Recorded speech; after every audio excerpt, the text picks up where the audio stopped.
Hello hi नमस्कार दोस्तों, मेरा नाम रहीम। आप देखते हैं क्रिएटिव हैक्स। दोस्तों आज इस वीडियो में मैं आपके लिए लेके आया हूँ एशियन पेंट्स ने लॉन्च किया था दोस्तों ये वॉल फैशन स्टेंसिल।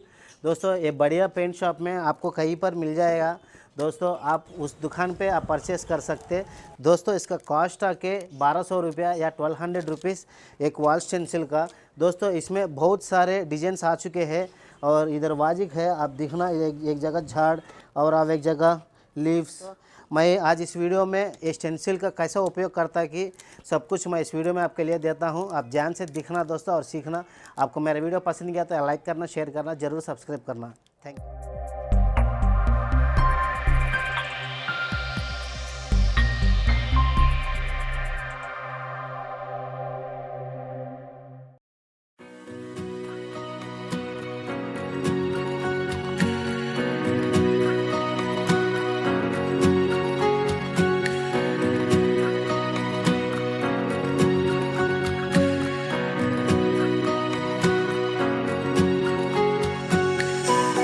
दोस्तों इसके ऊपर पहले नंबर दिया था और पहले से मैं शुरू करता हूं और पहले स्टेंसिल डालने के बाद दूसरे नंबर सेकंड नंबर के ऊपर हम चलते हैं और दीवार के ऊपर डिजाइन बनाते हैं। ठीक है।